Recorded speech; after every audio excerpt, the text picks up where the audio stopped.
Hello, everybody. Good evening, everyone. Thank you so much again for being here for yet another week where we're discussing the Indigo Girl. Yeah.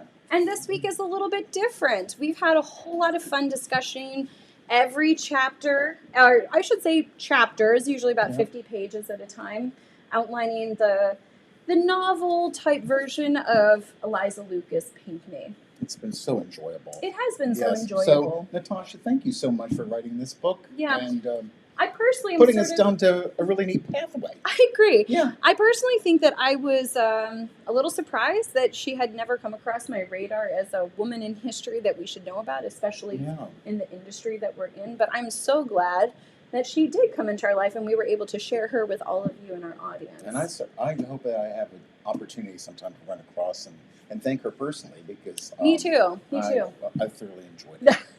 It's always a little nerve-wracking for us to say, hey, would you mind watching this movie series we did all about your work? No judgment, please. But tonight we thought we'd try something just a little bit different, which was to wrap up any last-minute thoughts, sort of talk about Indigo going forward. Mm-hmm. And we also sort of wanted to do this as a thank you for those of us who... for those of you who purchased the book from us here at Red Stone Glen, we sent small packets of seeds off in the mail. Hopefully most of you have received them by now, but let's show them. So most of you have received these nice little packets of seeds with a little bit of sand in them.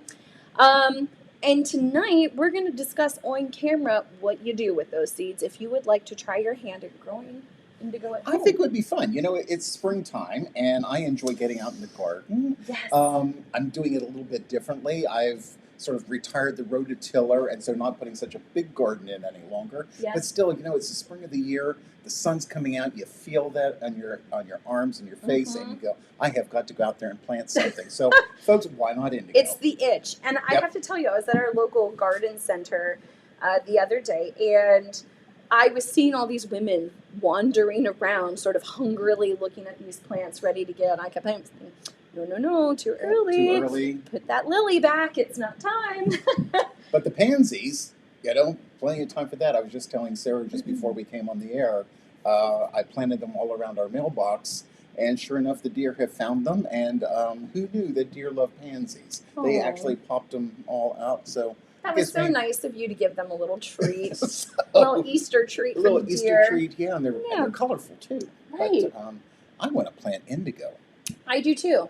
Now, you've got some experience of growing indigo for many years, but typically we have the advantage of working along Jean Fretton, purchasing some of her beautiful plants. And she, she's got the perfect situation where she's got greenhouses and she gets her plants started. I would think probably, Jean, you have, if you're watching, you've already have seedlings coming up. You might have planted them in February already. Yeah. But it's so easy just to, connect with her and say, I need a flat of indigo plants, and then I just put them in the garden and let them grow. Yeah. But, although, I have to tell you, our timing is kind of perfect, especially if you're in our region, which is Zone 6 here in South Central Pennsylvania. However, we have a load of folks joining us from all over the country. I know I've seen recently a lot of people up through the Midwest, Great Lakes area, down in Arkansas, Texas, and all the way out to California. So when you are listening to us this evening, make sure that you always go back and reference what is suggested for your zone and your planting time, because these seedlings are getting started now. However, we're not going to put them outside until probably late May, June here. So they need some inside time. So I've never gone through this process from seedlings. Yeah. And Sarah is definitely the person who does all the research around here. She dives into it, and the things that she comes up with is amazing. So can you teach me a little bit about what we're doing? So first of all, let's talk about the variety that we're using, which all of you have received Japanese indigo, which varies a little bit from what Eliza would have had available to her, but we have found that this is a hardy variety that does really well in this region, as well as a pretty broad area across the United States. And easy to dye with.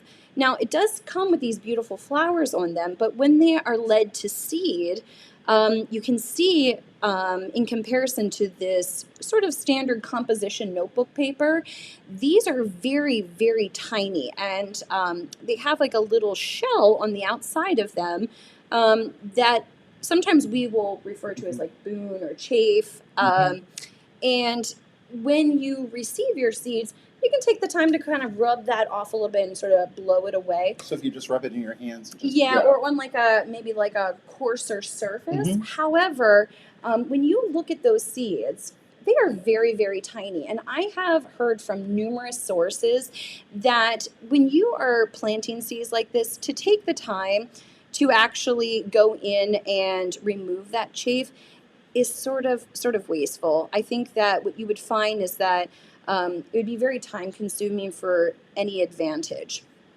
However, when we are going to be planting here tonight, we're going to kind of use time to our advantage, and we're going to make sure that we are looking at these seeds from a sense that makes the most logical. Anytime I research something, I try to take a couple different sources and figure out what works best for me. I've got some planting experience. My kids can no longer see the edge of our bathtub because there's so many house plants, but this is very different. And so we're going to talk about some comparatives that you can use as a guide for your watering and your soil composition. Well, I like the idea of compare and contrast. That's sort of a I common feel thing like around here. Let's try different things and see and what watch works them all. for you, and sort of go off of your own previous experiences as well. One source that I research, actually several sources, would say that it might be best to soak the seeds for about 24 hours before you sow them. Really? Alternatively, you can just dampen down this soil inside the bag and sort of help it along. But I'm also going to do something that I do with most all of my plants. I was telling Dad this is my Monty Dawn secret, where he'll take all of his soil and mist it down or put a light watery, cover, toss it so that it takes on just a little bit of moisture, not soaking wet, but so to the point that when you water it, it doesn't just bead off of this super So dry it's a little bit like a soil. sponge. Yeah. And it just soaks it down in. That makes a lot of sense. Yeah.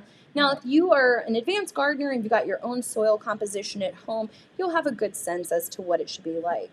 But let's talk a little bit more about the seeds themselves. Now, the germination period for these seeds, just so you're aware, might take anywhere from 2 to maybe 6 weeks to actually start seeing sprouting. Yeah. So don't be discouraged. Don't be discouraged. Now, one reasoning for that is that indigo seeds have a very short shelf life, and most sources will say about a year's time, and then the seeds will no longer work or will germinate. But in commercial applications, a lot of times what they'll do is they will make sure that they refrigerate them or even freeze them to sort of replicate a hard freeze or a hibernation period in nature. I've read that about other types of seeds where you just refrigerate them, get them nice and cold, and when they come out, it's almost like coming out we'll of tell you winter when it's spring. Yeah. You're not going to do the real clock thing. We're going to tell you when it's spring. But because of that, if you purchase commercial seeds, it might be surprising that after 2 weeks, 3 weeks, 4 weeks, you don't see anything. Don't give up. It might take up to 6 weeks for you to actually see something come to the surface. That makes perfect sense. Okay, so it's just a little heads up for you. Now, the type of soil that you want to purchase. I'm putting up here on the screen an organic and natural seed starter mix that I have purchased from our local store that is an organic seed starting mix. One of the things that I have learned about indigo is that it will sort of work in any soil conditions. But if you have the choice in starting them, you want to find something that's kind of nitrogen low. You don't want things that have a lot of like fish fertilizer and things like that that are very high in nitrogen until you really get those root systems established. So this is an organic, produced, natural sort of airy soil, and we're going to be looking at how to get that started. Wow. Okay. Yeah. Now, one of the other things that we brought out with us here today are some other sort of common ingredients that you might have in your potting shed. The first of which is perlite. Let me see if I can get this in for you to see. Perlite is that stuff you see in your potting mix that has white sort of crumbly bits to it. And the perlite often acts as sort of like an aerator for and it might help retain some of the moisture. In this case, you don't need to create more drainage. Indigo will grow in complete clay-like soils, and if anything, you want to retain the moisture as much as possible. So you can kind of avoid these type of things that might cause it to dry out even faster. Another thing that I brought out is a compost mix. Now, this is right off of Tom's compost pile at home. And this sort of, when I was tossing it out, there were some bigger chunks in here. I think I still saw some eggshells and things. This is going to be really wonderful when we need to go through the fertilizing process. Sure. You can also use and augment the soil with animal manure that's been heavily composted. That will really be good for it as well. I tell you what I use with this. This is my kitchen scraps. I mean, this is potato peelings, things out. No meat scraps. No. And one thing I've learned about compost, you know, I've been gardening for a long time. I'll feed this with cardboard and also shredded paper and just keep turning it over and turning it over. Yes. Because they said that you need a lot of carbon in there. That's exactly right. You know, where do you get carbon? And sticks, things are kind of hard to break down. Sure. So shredded paper, you know, go to your office and shred some paper and put it all in there. And I put this in some pots last year, planted tulips in there. Man, they're starting to bloom already. They're coming up, and it's like it's doing great. Little gold. So, as a gardener, I would feel perfectly safe taking a little bit of that and adding into my seed starter mix just to give it a little bit of space for those new roots to really find their homes and give like a gentle fertilizer at the beginning. One thing you do want to avoid, and I've heard this from multiple sources, is don't use things like Miracle-Gro. Put them on your zinnias, put them on, you know, the ones that are designed for it. But Miracle-Gro has some chemicals in it that are not going to be that advantageous for your indigo plants. Okay. Okay. Well, should we show these people how to do this? I think that would be good. Okay. Yeah. Now, one thing that you need to kind of remember is that when you are looking at the origins of indigo dyeing, indigo tends to be grown in very tropical environments. And so you want to make sure that all of the elements that go into it equate to tropical environments. Very high light, very heavy watering. Misting is great because you can sort of adapt that sort of humid type atmosphere. But I think that what we're going to do is we're going to start out, open some soil, dampen it down, and get it prepared to put our seeds on. Okay. All right, let's throw this up here. A tub. Yeah. I use actually these a lot out of my potting table because I mix up different things from my house plants versus my outside stuff, and so it's easy just for me to lid these and stick them under the table. So a little bit in? in? Put it all in. Okay. Perfect. Put it all in. Yeah. Now this does have a little bit perlite, so obviously we're not going to add any more into here. And I'm also going to have you pour in some of your compost just to kind of like help it along a little bit. Ooh, it's nice and brown and rich. Okay. Oh, and smell it. Put the cap back on, and we'll just save that for the next Yankee Candle sort of suggestion. That's a great idea. Fresh dirt. Yeah, fresh compost. I'm going to put some gloves on so I can actually get in here, and then I'm not messy for the rest of our little demonstration. Yep, eggshells. Yep, there we go. Would you mind broadcasting just a little water on top of this? I'm just going to toss in really quickly. And what I'm finding is this soil for packaging is like very airy. Say when. That's good. So let's stop there. And what I'm going to do is I'm going to use my favorite scoop. You guys, if you don't have one of these and you're a gardener, it's marketed for like feed for produce, or excuse me, for like your poultry or your cows or your chickens. But this is great for the garden because I can lift large amounts of soil at a time. So I'm basically tossing this just to kind of feel that soil composition where, you know, when you pour water on it, it's just going to bead on the surface and not really go down into it. I'm not at that point yet. You can see it's just really crumbly. I don't get any clumping really at this point. So let's put some more water over the top. All right. This is when you need your Julia Child impersonation. All right, let's stop there. I have a look, and I can see there is, I don't know if you guys are going to see it, But there's a pond forming on the top of the soil. It's not going in whatsoever. So by turning it over and kind of, don't you want to get your hands in there? Mm-hmm. Oh, it looks delicious, Sarah. Like we're making pasta or something. Yeah. All right, so I'm starting to see a little bit of clumping. Oh, yeah, I'm turning it over because I can feel it kind of cool and watery on the bottom, which means it kind of just beat it over. Yeah, so now I'm starting to see is if I squeeze it, it's starting to hold some composition, but it's still pretty light. So let's do some more water. Yeah, you can always work up to it, but you can't go backwards like most things. I do like these kinds that sort of broadcast the water out a little bit for you so it's not so aggressive. Yeah, we are doing this in the spinning studio. Fortunately, we're over the tile section because I am prone to messes. Oh, see, look how much better this is. What I'm starting to see, oh, and I feel pools of water on the bottom, so we're going to really scoop down. Really wish I didn't have my gloves on because there's nothing better than this feeling. And it does. It smells. So when I bring this up, do you see how now it's clumped? But with a gentle plug, do you see how it just sort of crumbles? I would say that is the consistently. You can make a ball, but a finger will break it. If I can give you sort of some guidelines. Sure. All right. I think what I'm going to do is sort of turn this sideways for a moment. And you know what? Let's just sort of set this in here. Yeah, move your teeth. You can tell we don't do cooking demonstrations very often.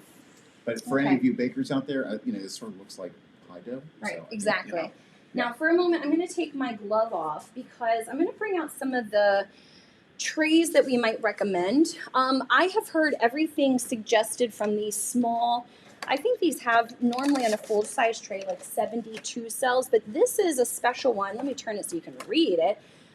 This one is actually designed because of the width of it to sit on a standard windowsill. And these have your pretty standard, sort of like almost Jiffy Pot size cells in the bottom of it.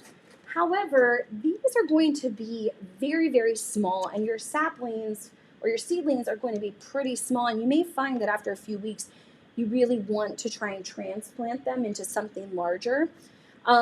I don't know what your situation is at home, but if you can afford the space, of doing something just a little bit larger, these are about 3 inches, 2.5 inches across, or even better yet, starting in something like these 3-inch little pots, what you're going to be able to do is develop stronger, healthier root systems that they can stay in place longer periods of time. It's a little bit more expensive because you can't reuse these trays, but I do like the reusable cardboard because I can just cut these apart and put the whole thing in the ground and it will biodegrade. I'm just looking at this. I think what you can't see, though, too, there's a clear plastic cover. Yeah. This makes like a little greenhouse. Exactly. So let's kind of do like an unwrapping here. We'll just kind of get rid of this stuff. But this is your cells, and they're very flexible. You can easily tear them or with a utility knife cut them apart. But underneath we have 2 more components. We have the lid as well as the base that our seedlings are going to be growing in. This little tray on top, if you've never used them before, I used to think they were chintzy, but it really does help with that sort of greenhouse effect where you're containing the moisture and it's not just evaporating out into the air. And I'm thinking of all my folks out in the Fresno area that are tuning in. You guys probably have a lot of moisture loss with your stuff. So easy solution. If not, put it in a place where you can control the humidity. But also being able to lift it too. You don't want it to like snap it like a Tupperware. Yeah. So let's place this aside, and I'm going to stick this down in the tray. I kind of like these trays, and I will sometimes sort of develop a system for some of mine where I will just put the water down so they're being bottom watered. You know, however, do as you please. Go ahead. You want to scoop some, and then I will. Love so. It's nice having a partner. This is great. Oh, wait, not like that. That's good. That's good. She's learning from the old man. Just dump the whole thing. There you go. There you go. And I'll just sort of help you sort of get them into the pots. A little bit more? Yeah, let's fill all. So if you dump one down here. Yep. I'll work it down. Okay. Oh, Mom is not going to want to vacuum this floor tomorrow. That's what I'm doing. All right. All right. Okay, here we go. Oh, truly, this smells so good. It does. Oh. I know that you all who are gardeners know what this smells like at home. Yeah. Brenda goes, I love it. Sorry, I can't put your... Really talk about smell-o-vision? Yeah. Yeah, exactly. So let me see. I'm going to sort of level these all off. I can always come back in more, but I am not really pushing them down into the cells tightly because I don't want to create a sort of situation where it's so compressed that the seedlings are having a hard time setting off their little shoots. Okay? So we're sort of mosey around a little bit, and I'm sort of gently broadcasting and then pressing down. What do you think? Should we add a little bit more? I think you might have plenty. Okay.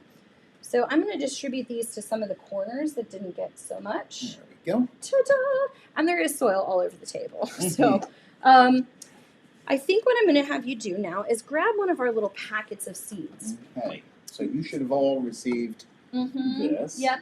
If not, you can do yours. If you order seeds separately, if this isn't the year for you, this is not my year for a vegetable garden. I know that, ladies. And so if you're going to follow this along later, please make sure that you use this suggestion because those seeds that we showed you are super, super tiny. A gardener suggested to me to mix it with a little bit of fine sand. And when I say fine sand, this is not the stuff that I can go and scoop off the seashore in Delaware or New Jersey. This is very teeny tiny fine sand.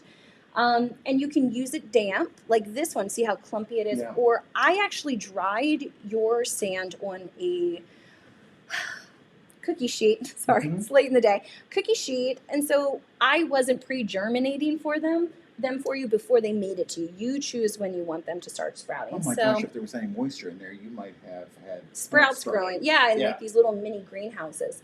But what the sand is going to do is when we broadcast these, we can sit there with tweezers and put one per cell, absolutely.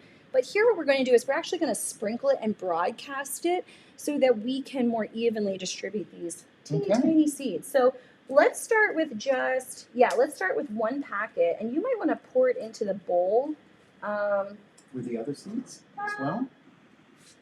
Nah, because that's way too many seeds. Here, I have a plate. Okay.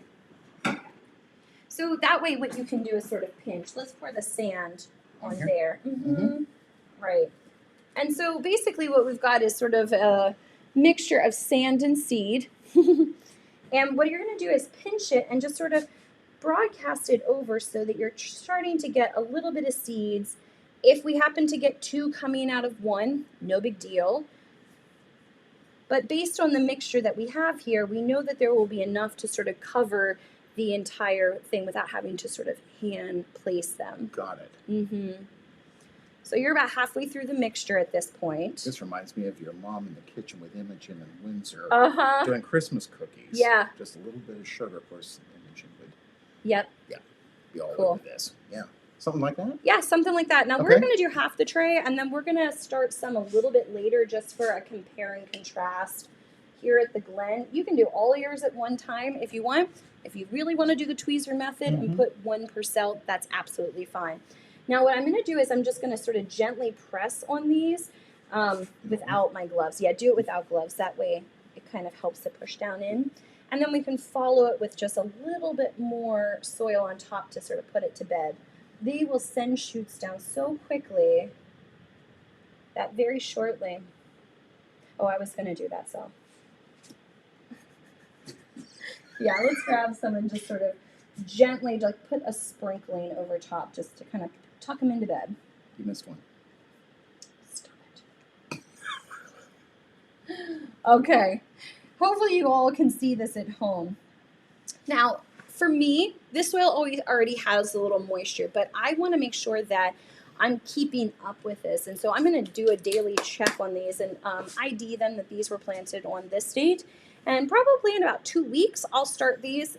It's a sort of obsessive thing for me that I like to have two options for success if I screw up on one. It also gives me some tiered times of perhaps when it's going to be better to transplant.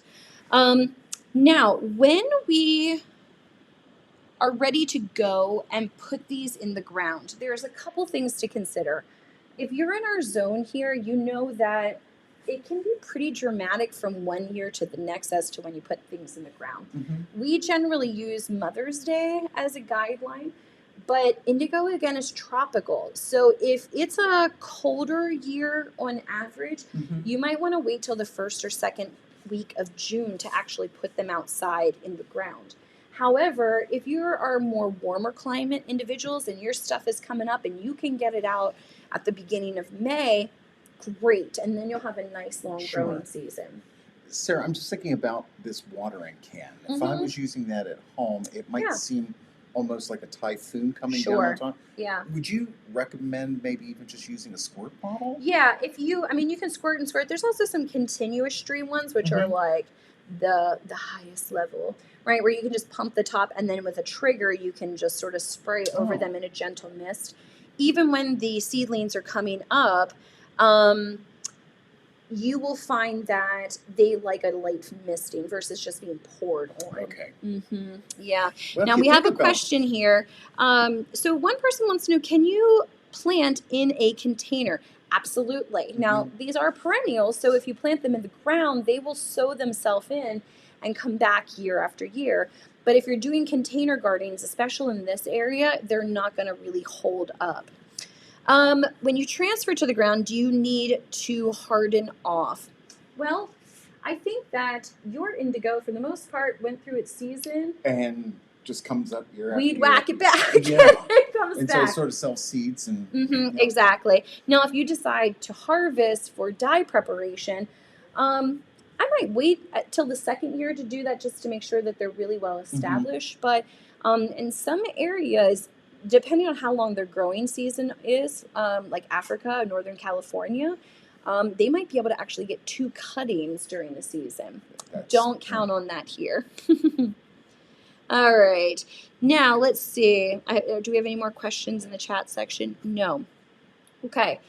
I always give you extra content, and tonight is no different. There is a website that we're going to attach to the chat section at the end of the broadcast, and actually I think I can just do that now for you. This is a website by a woman who is in the UK and does indigo dyeing as well as many other forms of natural dyeing. But she had a wonderful blog post that... let me make sure I actually get this pasted. There we go. This is a treasure trove of information. Everything from the time you should put it in the ground to, let's see, let's sort of go through here a little bit. Also, some other varieties of Japanese indigo. One form is not the only form. Some are more elongated, some are more rounded. She also goes into discussions about how you can tell the difference between 2-leaf and 3-leaf, that it's more of an inbred seed. She goes into how to propagate from cuttings and also problem solving. So later in the year when they're coming up and they're starting to turn yellow or you're getting blackening, you can basically help diagnose what's going on. And I've actually experienced that. Right. Yeah. And I think for most people, when you have a new plant, there's always a getting to know you period of this one needs a lot and this one doesn't need as much. This website is super valuable because it can actually look the same for both underwatering and watering too much. But as they walk you through it, you can better understand what's going on. And you just need to do it. Don't be fearful of it. You might make a mistake at first, but, sure. Gardening over the years, I know that I've moved one plant from the back of the house to the front of the house, and all of a sudden it flourishes and does fine. Yeah, exactly right. So, I was telling Tom today I have a beautiful evergreen near the patio that always looked very beautiful and slender and ornamental until I went to Highland Gardens today and found that they had the same variety and it was pretty bushy. And I thought, oh my God, I'm killing it slowly. Just choking it from the bottom out. So that one is getting plucked out and repotted. Tomorrow, probably. Yeah, exactly. Now, another sort of thing I wanted to talk about in that same website, or excuse me, the same blog post, they do talk about the difference between, do you plant it in rows or do you sort of bunch plant it? Oh. And they really advocated for planting in bunches. And we sort of learned through our novel that we were reading that those leaves will sort of move to get the most exposure to light. And so they prefer to do them in raised beds and really bunch them together. However, if you're doing this on a large scale farming sort of operation, I don't know that we have anyone in the audience in that Good golly, you sort are of place amazing. right now. Look at this website. This is a PDF that I'm hoping all of you at the very least will get a chance to look at. This is from Fiber Shed, and a number of years ago, what they did was they did a test to see how well indigo would grow here in the United States. And let me pull back up here for a moment, because Tom shared a number of weeks ago a new book that he was raving about. Yeah.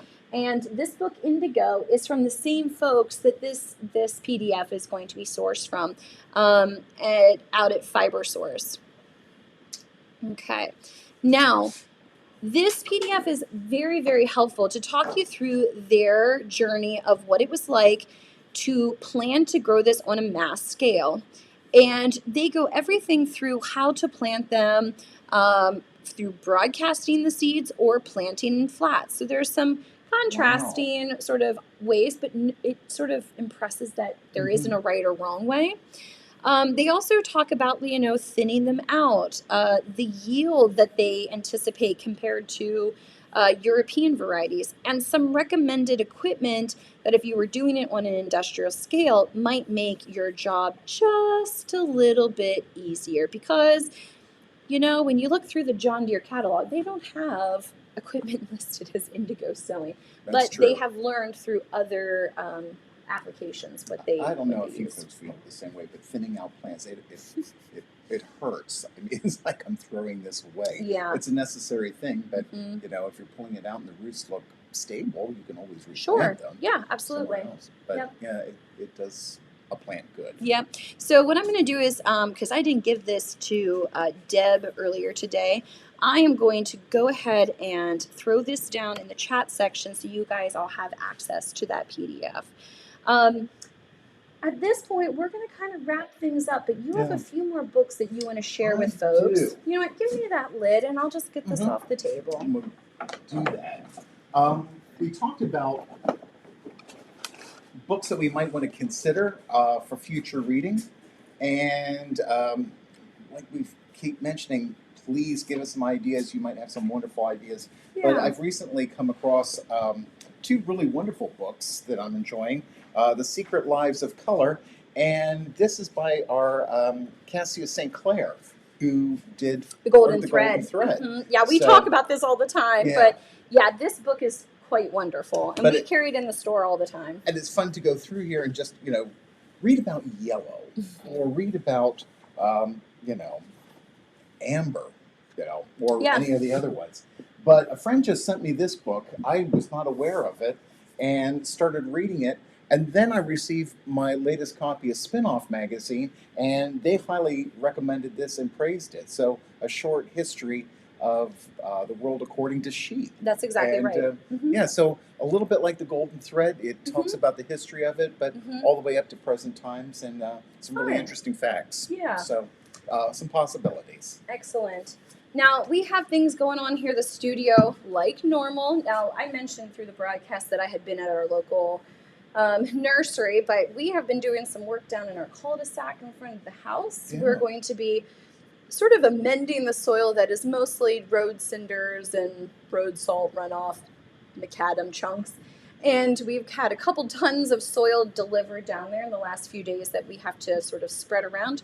But we're going to be doing some evergreen and some natural or some native species of hollies as well as laurels to sort of help retain some of the soil and prevent some of that going down into our creek or our watershed. But it's a big project and it's taking time. Tomorrow I've got a great new class that we're launching. I'm excited for you. Yeah. Tomorrow we're going to be discussing planning projects when you're looking at checks, plaids, and stripes, and how you get to that end result. So I'm really looking forward to just doing a whole lot of math and color mixing tomorrow to create some one-of-a-kind pieces. We'll be posting pictures, I'm sure. And we just had people Zooming as well as in class. People are coming back.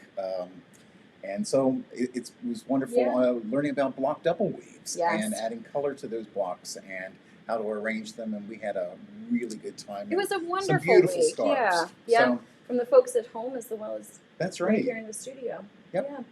So, Well, we won't be joining you next week, but stay tuned because we are going to have some big announcements coming up for what's happening here this spring here in the Glen, and sort of keep you afloat of what is to be coming up for maybe the next book. Keep your suggestions coming either via Facebook or you can email us at redstoneglen@gmail.com. we're going to miss you. We're going to but miss stay you a in touch lot. with us, please. Yeah, thank you so much. Continue adding content to the chat section, even post-broadcast, because remember, folks come back and they revisit this information. So if you've got fun articles you want to share, it's a good place to do it. Lovely, Yeah. you know. Yeah. Thank you, everybody. Thank you guys so much. We really appreciate it. Give us a thumbs up or a heart in the comment section if you had a good time with us. I'm going to kind of miss it. I know. Yeah. And good luck with your indigo. Good luck with your indigo. Send us questions. We'll do our best to sort of walk you through it. And don't forget to send us pictures of the sproutlings as they're coming up, or perhaps them in your yard. It'd be fun to put a little photo book together on our Facebook I think page it's a of great everyone's success stories. I brag about Yeah. my grandchildren. You could be bragging about your indigo plants. Exactly So, right. Yeah. So thank you all again, and we look forward to doing this with you again very shortly. Good night. Good night.